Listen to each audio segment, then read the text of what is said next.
vamos a entrar en contacto con quien es el vocero de la Secretaría de Gestión de Riesgo. Estamos hablando de Roberto Schreiner, a quien tengo el gusto de saludar. Roberto, bienvenido, buenas noches. ¿Cómo le va? Germán Giachero le habla. Hola, ¿qué tal, Germán? ¿Cómo está? Muy bien, gracias por recibirnos, Roberto. Bueno, ¿cuál es el análisis de la situación padecida por algunas localidades del interior de la provincia en el marco de un intenso temporal?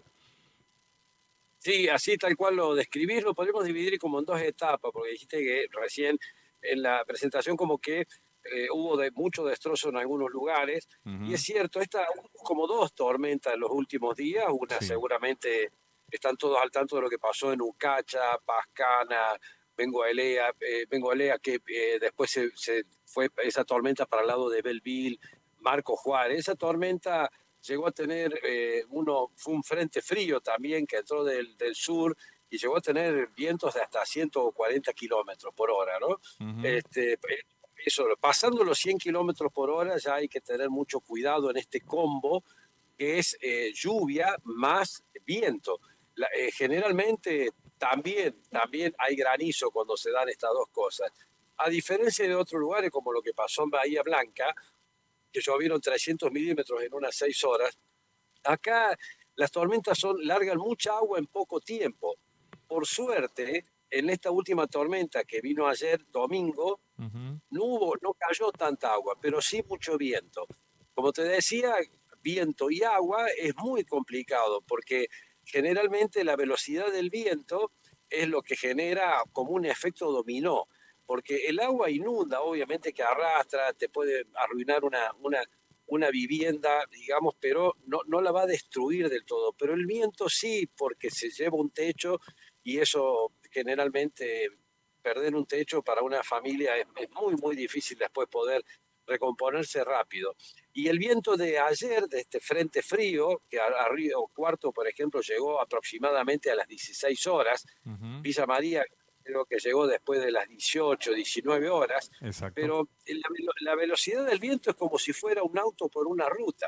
Si el viento iba a 100 kilómetros por hora, de Río Cuarto a Almafuerte, en una hora.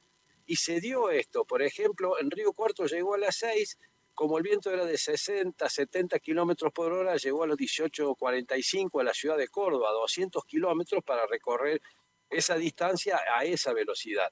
En Río Cuarto entró un viento, ese viento, y también entró en la parte de Embalse, Los Reartes, Anisacate y Altagracia fueron las localidades más afectadas, ¿no? Y también la ciudad de Córdoba, porque había un partido muy importante, inclusive ayer, que se jugaba el clásico Belgrano-Talleres, Ujú. y había 40.000 personas en la cancha, que andaban en unos 10.000 autos. Entonces, si estábamos en contacto permanente allí con el ministro que estaba en la cancha, eh, y me venía preguntando por dónde iba el viento. Y a través de los grupos de WhatsApp, que están obviamente los bomberos también de Villa María, la gente de Defensa Civil, estamos todos conectados en esos momentos. Y a la vez están viendo todo esto, todos los ministros de las distintas áreas, por las dudas que haya que ayudar a alguien. Pero fíjate vos, lo que pasó ayer fue mucho viento, poca agua. Sí, tiraron algunos árboles. En Carlos Paz, por ejemplo, hubo una voladura de techo. En la ciudad de Córdoba, varias caídas de árboles que Ujú. produjeron dos heridos, que son los heridos más importantes que hemos tenido en la provincia. Con una tormenta así, en realidad fue un árbol que cayó, una rama que cayó sobre dos chicos que pasaban en moto y que les pegó en la moto, obviamente, que los tiró y esto trae una consecuencia. Pero no hemos tenido que lamentar otras víctimas, porque veníamos con las alertas ya desde las de 48 horas antes. El Servicio Meteorológico Nacional había emitido la alerta amarillo para toda la provincia, después se convirtió en una alerta naranja, y así fue no solamente para la provincia de Córdoba, sino para 14 provincias en total. Y este viento venía con tormenta y obviamente con este cambio de la temperatura que hemos Ujú. recibido casi el otoño un poco tarde, ¿no? Pero eso ha sido un poco el análisis de lo que fue la tormenta, Bien. que Ujú. después pasó por Córdoba, por ejemplo, a las 4 de la mañana llegó a Tucumán y a las 7, 8 de la mañana llegó a Salta. En Salta también, en Tucumán pegó fuerte, también hizo algunos destrozos, tiró árboles, y los árboles cuando caen también te arrastran un par de cables del alumbrado público, del tendido eléctrico, y eso te genera, por ejemplo, falta de comunicación, no hay electricidad, por allí no funcionan las bombas de agua de las cooperativas, así que el viento a veces es el que más complica y el que más daño hace, ¿no?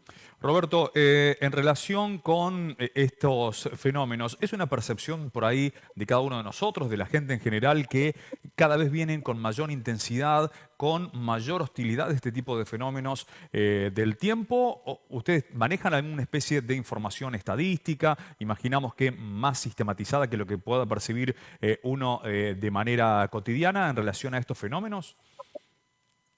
Sí, qué buena pregunta. Yo hablo desde mi posición también de bombero y estoy en la Secretaría de Gestión de Riesgo Climático. Ujú, Vos fíjate que en esta etapas, digamos, que podríamos dividirlas en tres, que es el antes, el durante y el después. En el durante estamos viendo una diferencia importante estadísticamente con relación a otros años. Esto no quiere decir que estos vientos antes no estaban. Ahora se viralizan más rápido, se ven más rápido ujú. este tipo de fenómenos. Pero por otro lado, hay un cambio climático que es evidente. Estas tormentas tienen una cierta anomalía, no son normales estas tormentas. Y hay microráfagas o ráfagas de viento que hacen a que aumente muchísimo la velocidad en algunos sectores. Fíjate vos, la semana pasada hubo tormentas importantes y vientos importantes en Ucacha, pero no pasó por Río Cuarto y a Villa María le pasó cerca, por ejemplo. Ujú. Hubo mucho viento, pero no fue de golpe. Fíjate vos cómo se desvió desde Río Cuarto hacia el este. Pero son tormentas que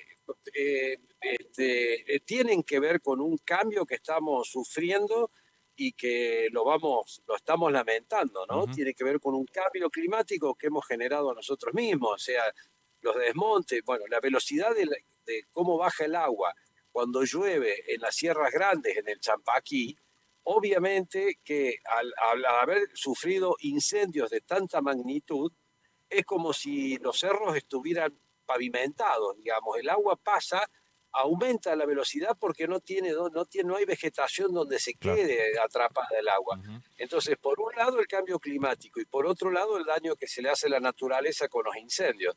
Así que hay un combo de razones, ¿no? Bien. Fíjate, antes nosotros estamos sometidos a dos fenómenos casi de manera permanente, que es el niño y la niña.